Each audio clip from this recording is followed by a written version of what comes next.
Episode 203, Navigating Family Conflict During the Holidays with Coach Tina Gosney. Welcome to Latter-day Life Coaches, the podcast where each episode is a conversation between me, Heather Rackham, and one of my amazing coach colleagues. Each coach here is a member of the Church of Jesus Christ of Latter-day Saints and a highly trained, experienced life coach making a great impact in the lives of their clients. And together, we have one main goal, helping you live your best life no matter what. You ready for this conversation with a coach? Here we go. In this episode of Latter-day Life Coaches, Heather sits down with Coach Tina Gosney to discuss the complexities of family relationships, especially during the holiday season. Tina, a family conflict coach, shares her insights on why conflict is a natural part of family life and how it can be an opportunity for growth and understanding. Tina and Heather dive into practical strategies for managing holiday expectations, handling family dynamics, and maintaining emotional control even when old patterns resurface. Tina provides valuable advice on how to respond from a grounded place, allowing family members to be themselves while staying true to who you want to be. Join us for a conversation filled with wisdom on approaching family gatherings with grace, patience, and compassion. Enjoy this episode. Hey everyone, here we are for another episode of Latter-day Life Coaches, and I am joined by Coach Tina Gosney. Hello, Tina. Hi, Heather. So good to be here with you today. So happy to have you here with me. Tina's been on before. It's hard for us to stop chatting in order to push record because it's easy Right. just to sit and chit chat. But anyway, Tina, can you introduce yourself before we get started, especially for those who may not have caught your previous episodes with me? Yeah, for sure. I'm a lifelong member of the church and I've been married. This feels really weird to say this, but I've been married for 34 years. You're just That's so old. a whole human. Yes, it's a full human life. It's a full human adult life with children. Uh-huh. But we have 4 adult kids. They're all adults now, which is kind of great, but then really challenging at the same time. Mm-hmm. I have 2 son-in-laws and soon to be a third in a few months. 2 grandkids. We are privileged to be an LGBTQ family. I have a son who's married to his husband, and I have a non-binary child. That's the one that's getting married in a few months. And I consider that one of my greatest privileges in life, to be an LGBTQ family and trying to figure that out in the church. Yeah. But I'm a family conflict coach. And that is so near and dear to my heart because I have really struggled with that on both sides with, my family that I grew up in and then my own family that I created with my husband. It's really why I got into coaching.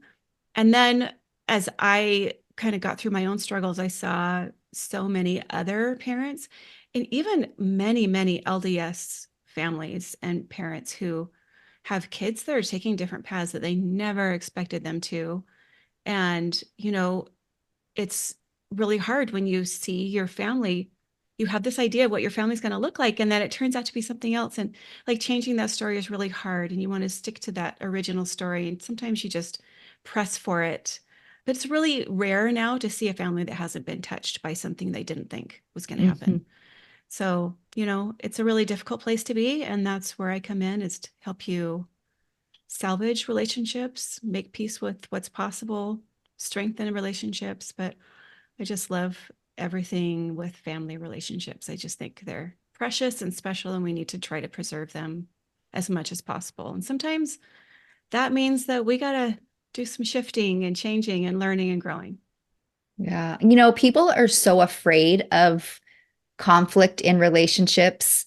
And I love that that is your focus, by the way. But the truth of the matter is that, like, when we have those conflicts in our relationships, especially the relationships that are close to us, there is so much growth that's available to us in that. And I know it's scary and it's uncomfortable, but gosh, there's something magical and beautiful about it as well if you're willing to kind of push through it and Really, get help and educate yourself and be vulnerable. It's pretty fantastic. It's pretty amazing.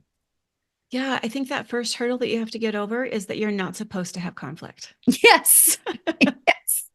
Something's gone Right? terribly wrong because we have a conflict, right? We're a mess. Right. Nothing's going to ever be fixed. We're just going Right. we might as well just give up now. Right. Conflict can be such a really great gift, and it just kind of highlights places that you need to grow and things that Yeah. you need to work on. But also, relationships are not supposed to be easy. And our family relationships are the ones that we're the closest to. So, of course, we're going to have conflict there. Mm-hmm. And of course, we're going to have to figure it out. And that's actually it's a big part of the growth that we go through Right. on this earth. And we're Well, supposed to go through that growth and through that difficulty. right, which really speaks to God put us here in families for a reason, right? Because we Mm-hmm. are supposed to learn and grow, and we're here to become like them. And what better place to do that? And and how to do that is in those close relationships where there is for sure going to be conflict. And but it's a safe place as well, right? Like those relationships are usually a little bit easier to fight for or harder to fight for, however Right. you want to look at it. But Right. It could go either way, but yep. usually the people that I'm working with, they want to be fighting for Yeah. that relationship. Yeah. They want to work at it. Okay. So I'm excited for the topic we're discussing today. We're going into holiday season, which is obviously usually big family time. And if you're not with family, you're with close friends that are like family, right? And those relationships where sometimes some challenging things can come up, but especially during the holidays, sometimes Mm-hmm. it's easier for those conflicts to come. So in your opinion, what do you think it is about the holiday season that kind of tends to intensify the challenges that we have? Well, I think first of all, we just end up being around our family more often, right? There's more Mhm. opportunities for us to be together. So that's just proximity is going to be one of Right. them. Sometimes we get super high expectations of what the holiday is supposed to look like. And then when that doesn't happen, that can create some conflict. But I think the main thing is that when we are born into a family and we grow up in a family, that is how we learn how to be in relationships with other people, for good or for bad. And there's probably some of each. That's how we learn how to be in relationships. We learn patterns. We have like systems of how families manage the relationships between them. And then we just keep repeating those same patterns. And sometimes those are not great patterns, but we don't even see them because it's the water that we grew up in, that we swim in as a fish, Mhm. right? But it's the air that we breathe and we don't see our own dysfunction. And so we just go back into our family of origin, which is lots of times who we're spending holidays with. And we repeat back those same unhealthy patterns. In fact, as I'm talking about this, I remember a friend I was talking to a few years ago, and her father had passed away, and she went back it wasn't in the same town we lived in. I think it was maybe a couple hours away, but she went back to his funeral, and she has brothers that are in their 50s. And she said they were acting like teenagers. They were fighting with each other and being petty and just acting like they were 16 again. And she was like, what is happening here? But it's so easy when you get around your Yeah. family to revert back to old patterns, even if you have established new ones as an Yeah. adult, as you have moved away. It's so easy to fall back into those old patterns of relating to each other and to your parents. I can relate to that so much. So I am the oldest of seven children, which kind of speaks in and of itself, I think, to say the Hey, oldest child. You're all assuming things right now, and they're right. probably correct assumptions. Well, oldest daughter of nine, second child, oldest daughter of nine. Okay. So we got a lot Okay. in common. Yes. So my parents had their 50th anniversary a couple of weeks ago, and my siblings and I, so there's seven of us, but our brother passed away when we were younger. So we've just grown up with six girls. So the six girls and my parents kind of did like a little weekend getaway in celebration for their anniversary. And I said to my sisters after like a day of being together, I'm like, after me being like, okay, it's time to go. Okay, now it's time to go here. Now it's time to go here. And I finally Mhm. turned to them and they're like, we have to do what Heather says. And my response, I kind of thought for a minute, I'm like, did you guys know that I'm not bossy really though in any other situation than when I'm with you guys. Like I am bossy with you guys, but I'm not like that in other circumstances of my life. And they're like, that's not true. I'm like, yeah, it is pretty true. I'm not generally a bossy person. So we just like, I grew up having to be bossy and I'm not like that. I don't think. Maybe somebody else would correct me on that, but I haven't usually, experienced you as bossy, just so you know.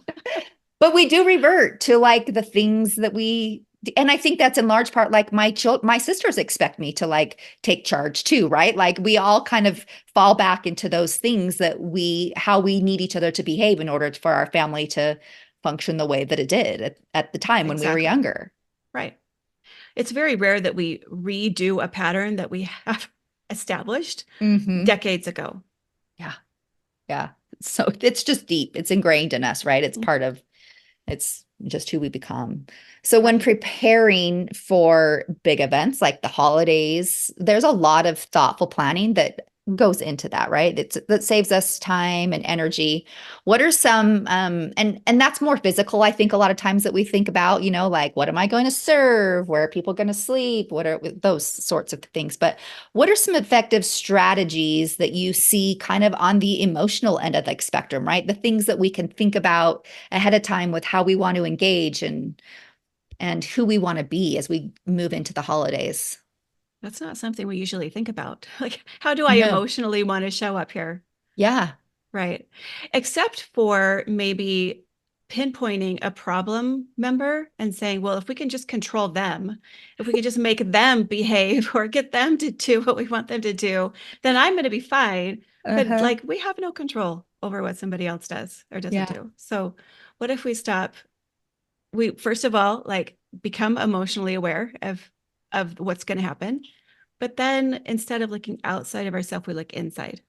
Like, okay, how do I, instead of me trying to focus and control that problem person, what if I just focus on my reaction to whatever they do? What if I can control that and manage that so that my experience is different and I don't fly off the handle or react in a way that I have before, but I'm managing my own emotions and letting them be whoever they want to be. So it's important for us to be aware of, like, when we're trying to manage our own emotions, to be aware of what our body is doing, because it's so easy in those family situations to get that emotional flooding. Do you know what I mean? When you just all of a sudden have all of it rush in and you just automatically react in the way that you always have. And then you're right back in that family pattern again. So you want to recognize that emotional flooding as a signal to take a timeout, as a signal to slow down and do something different than you normally would, just as an opportunity for you to get more control and more freedom and not be feeling like you are at the mercy of that other person or a situation that's happening. So, I mean, that's where we start, is looking inward and looking at our own emotional reactivity, how we're responding to somebody, and then letting people be who they want to be, without expecting them to be different than they have showed us in the past. Yeah. I think, the part of those expectations, like, we don't always factor in, oh, let's just plan on this person doing that and this person saying this. And then we get upset when it happens. We're like, why don't we just expect it in the first place? Yeah. And just let people be who they want to be. Okay, a couple things are coming up to my mind, and I like one of them. So there's this piece of me that all of a sudden I'm thinking, when we're children and we kind of learn the way that we are going to act in relationships, right? Like it is a lot in response to just the people who are around us, and it's how we learn to manage. We are not very emotionally mature. So our reactions are just that, they're reactions. They're not like intentional. And I wonder if there's a piece of us too that, like, when we're with people that we were raised with, that it just becomes easier for us to fall back into that emotional immaturity, even though we have grown and we've learned some coping skills. if we just, when we're back in that setting, if we just kind of it's just easier for us to forget them or something. I mean, For sure. yeah, For sure. like Yeah. it's just habit. It's habitual then. And our brain's always going to try to default to whatever is easiest, Yeah. right? That's Yeah. part of what our brain does. It's just like, how can I just repeat the same thing that I've always done and make things easy? Because it takes a lot of intentional effort. And it takes, like with our brain, it has to think really hard to Mm-hmm. break a pattern and to do something different. And when our brain works really hard, it takes up a lot of calories. It burns a lot of calories, and our brain does not like to do that. So it's trying to just make things as pattern system automatic. As much as we can do that, then we're going to just preserve our life longer. So Mm-hmm. it's just part of what our brain does. Yeah. Okay, so on another note too, when you said, like we learn how do we want to react? Like, how am I going to do this differently in this situation when I know that so and so is going to, like we know from past records how someone's going to behave. A client today just said to me, I'm kind of sick of having to be the person that's the bigger person. Like, why is it just always my responsibility to work on this relationship? And so I can hear some people thinking, yeah, like, well, how come they just get to show up and fly off the handle and be whoever they want to be, and I'm the one that's expected to be the adult? Right. Yeah, for sure. And I was that person saying that for a really, really long time. Uh-huh. So I Uh-huh. understand that line of thinking, and it doesn't seem fair. Yeah. For sure. It doesn't seem fair. But I'm trying to try to remember a Viktor Frankl quote, and I am for sure am not going to get it word for word, but I'm going to get the general meaning of it. Okay, good. Let me if anybody doesn't know who Viktor Frankl is, he was I think a neuroscientist back in the Holocaust. Yep. He ended up in the concentration camps. I believe his almost, if not every member of his family had died by the time he got out, or if almost all of them did. But he used that time in the camps to observe human behavior and see. He actually noted, like, you can have everything taken away from you except for your ability to choose the way that you think. Mm-hmm. And his famous quote that I should memorize it because I use it so often, and then I'm always paraphrasing and apologizing. I don't have it memorized, but I like the paraphrased version. It's between stimulus and response, there's a space. So stimulus is what somebody else does. Response is how you respond to it, right? There's a space. In that space is your freedom to choose. And in that freedom comes I think I just said it backwards. In your space is your ability to choose, and in your ability to choose comes your freedom. Mm-hmm. And so it's not ever really about anybody else. Very rarely, maybe 10% of the time, is it about someone else. It's about your ability to manage yourself around whatever is happening, because that's the only place that you have control. And if you are waiting for everyone else to change before you can feel better, you're going to be waiting for a long time, and you're giving away your agency. You're giving away your freedom.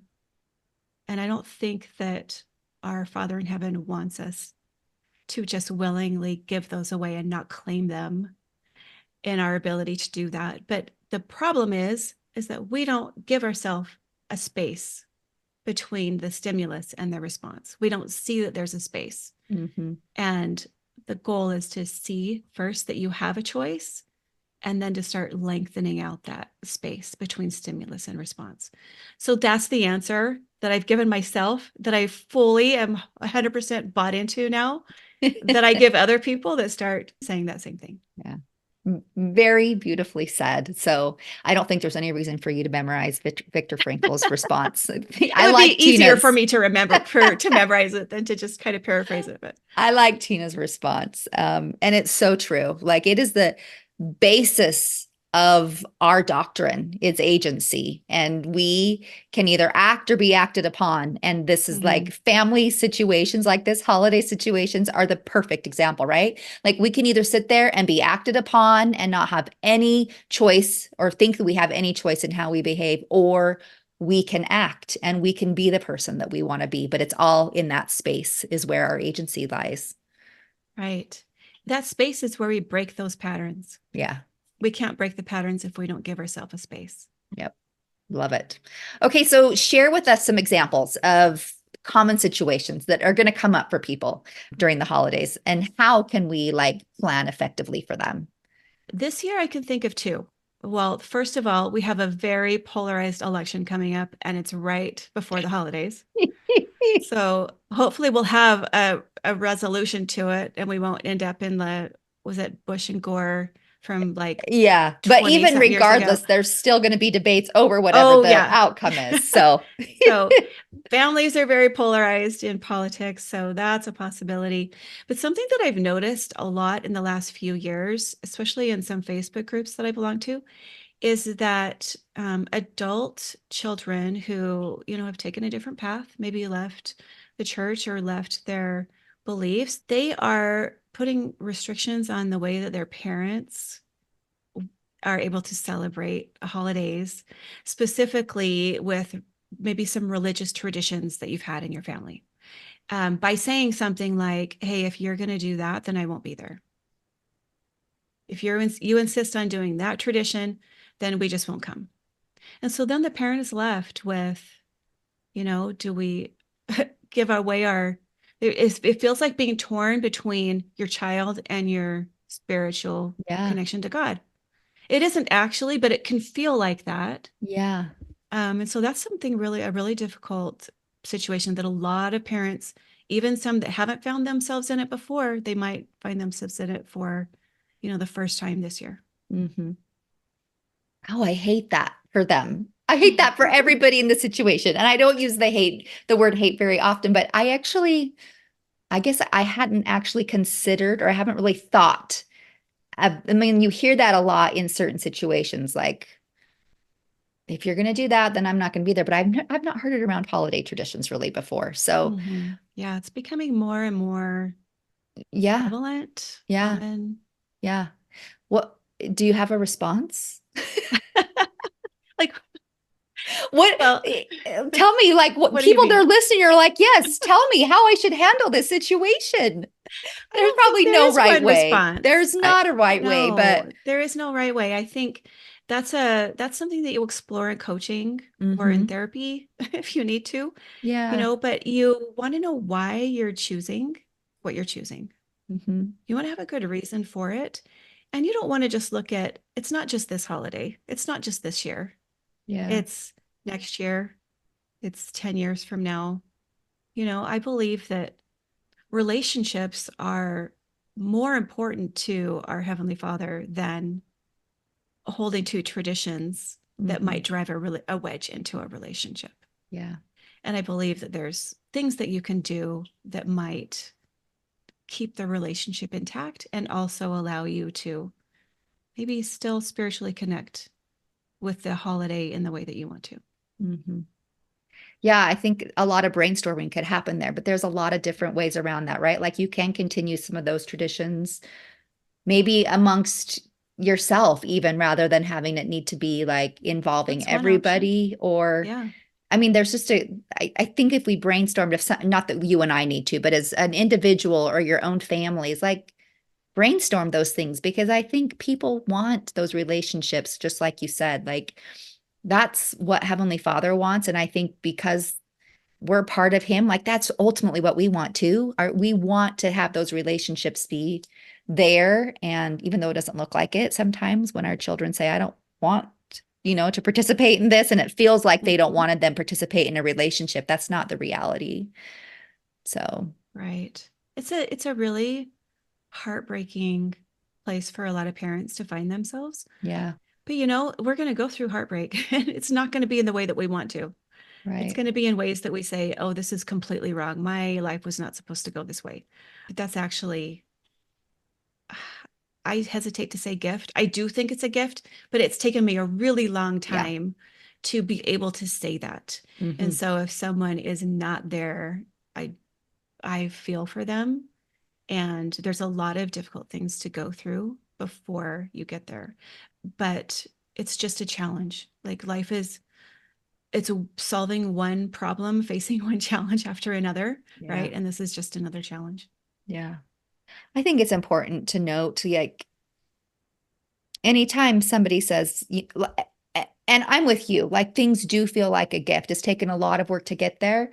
But I think sometimes when people don't, when people hear that it's a gift, if they're not in a good space or they don't really understand the nature of our heavenly parents, they're like, that must mean that God made this happen, or, like, I'm here to be, I have to prove myself or whatever, or this is a punishment, or he thinks I need to do something different. And I really don't believe that our heavenly parents cause anything to happen, right? But what I do believe is that whatever does happen in our life, they are going to consecrate it and use it for our good.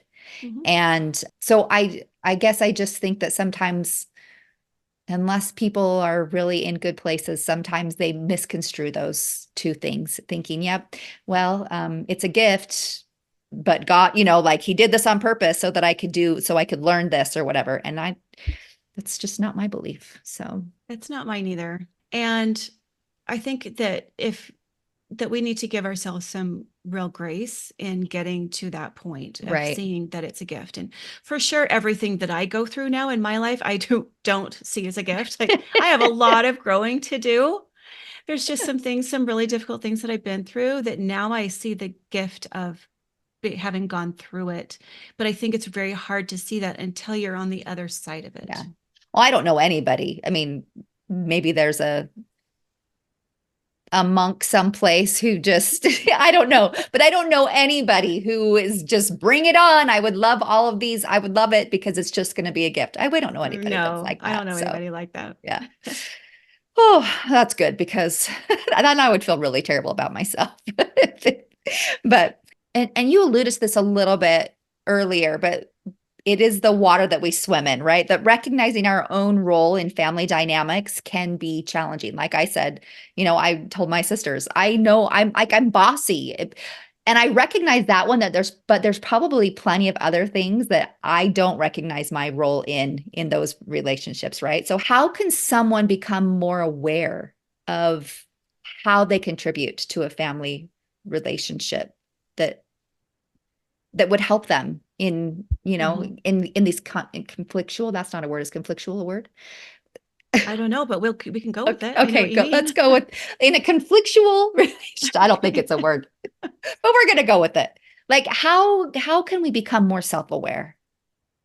Well, there are 4 main ways that families are in relationships. And let me just give those to you, because everyone's going to find themselves in not just one, but in a combination, and maybe all 4. Like, maybe my family does all 4, right? The first one is like, and this is what you want to be aware of, just like, oh, how is my family managing relationships? Mm-hmm. How do we manage each other? And just see, like, okay, what does this look like in my family? Okay. So the first one is conflict.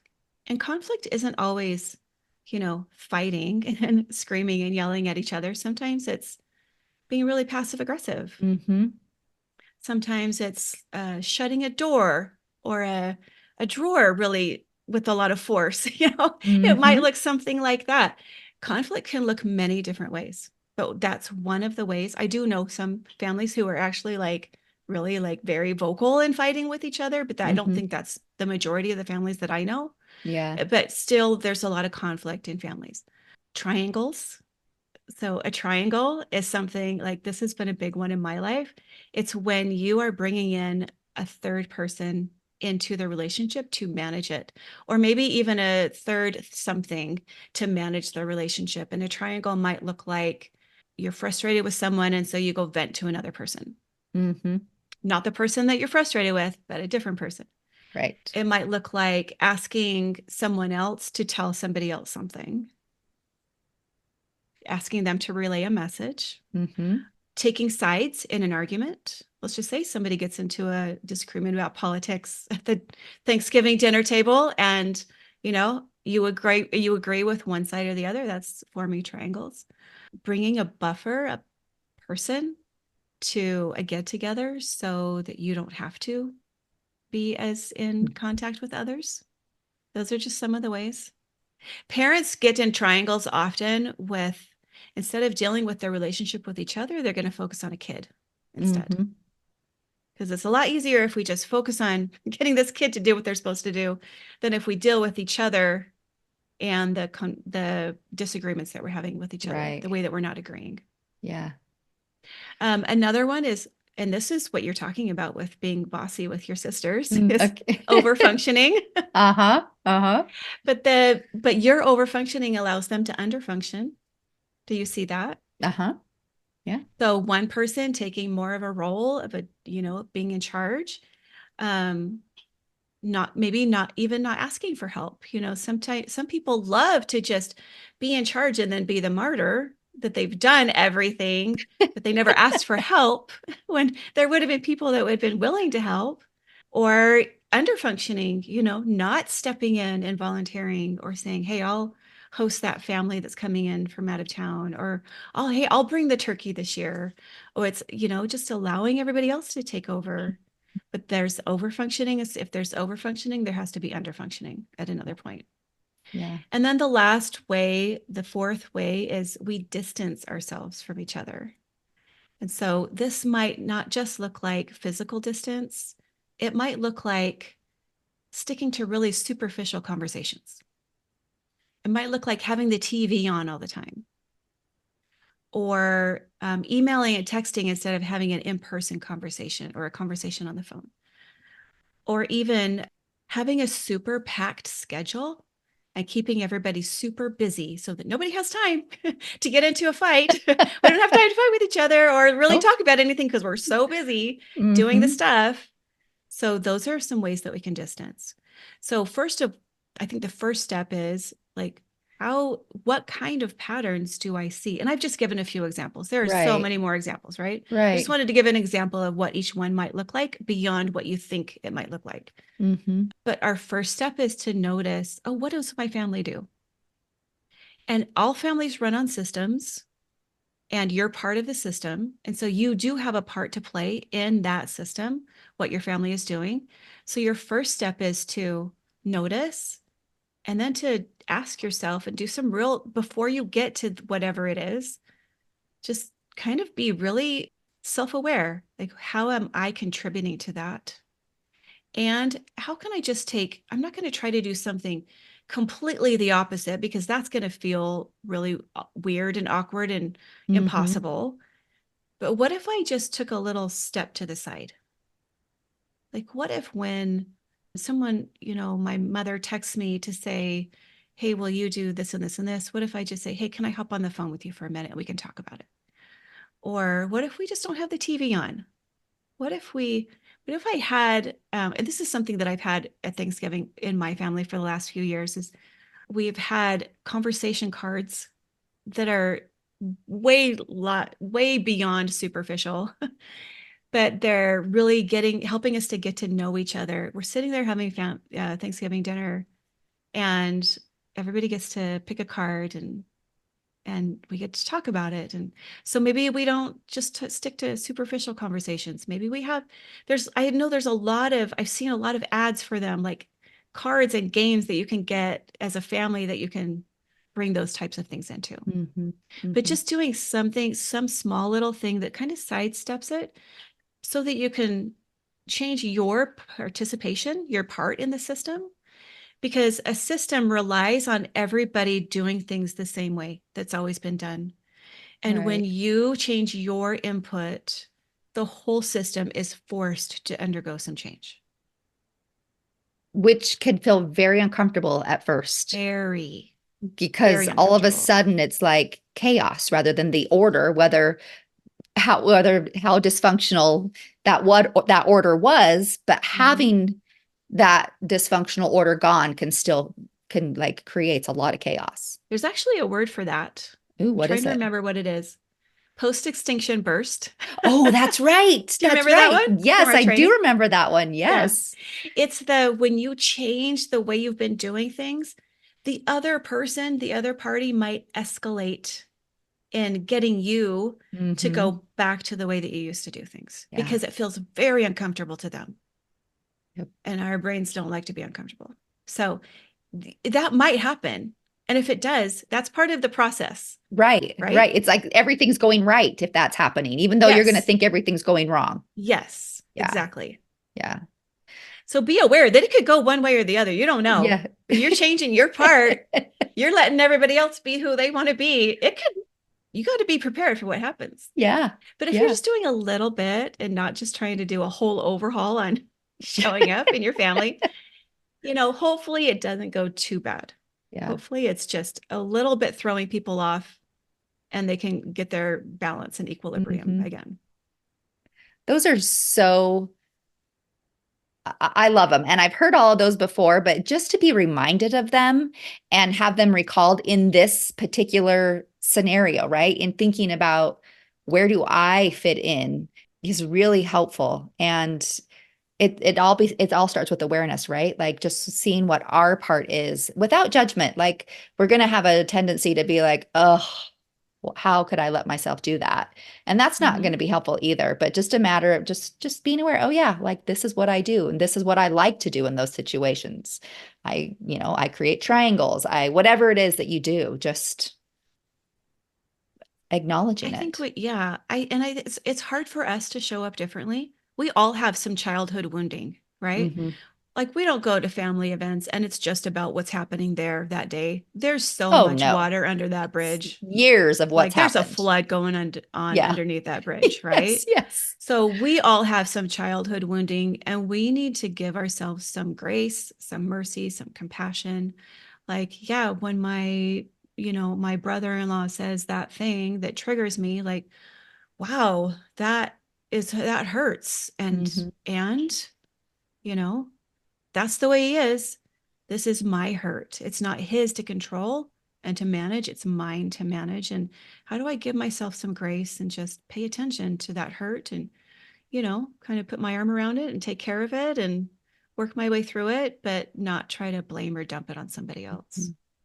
So good. So helpful. Even though what he said is probably pretty rude. Yeah, for sure. For sure it is. Once again, we still have a choice, right? Like that's our agency right there. Well, and let's keep going with that one since we're on it. What if you did, deal with that hurt on your own? You stop your reactivity from the way that you usually would respond to rude brother-in-law. And then you you deal with your own emotional flooding and your woundedness, and you come back from a grounded place. It's not that you just have to put up with what he's doing. It's you respond from a grounded place. Like, that really hurt.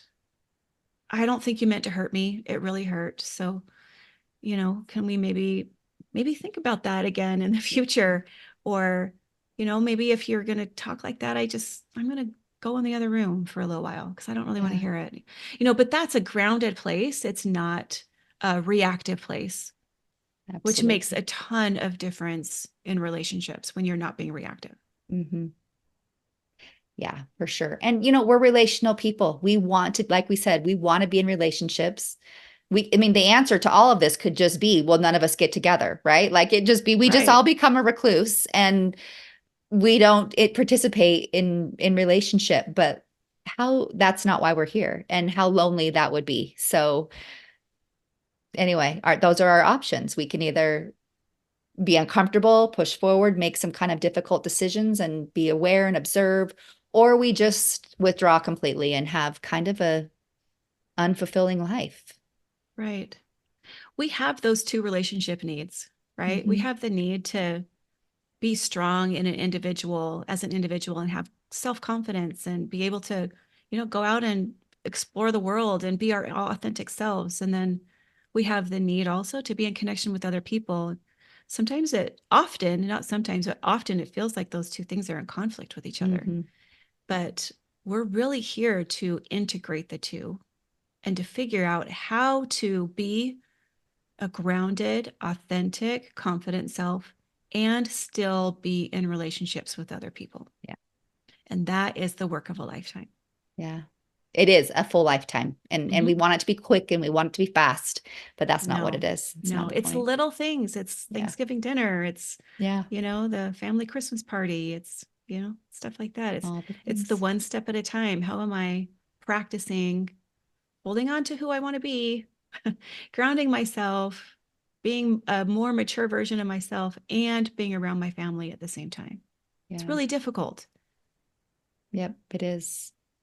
All right, it's one Tina. step at a time. It is, Thank you, and Heather. totally worth it.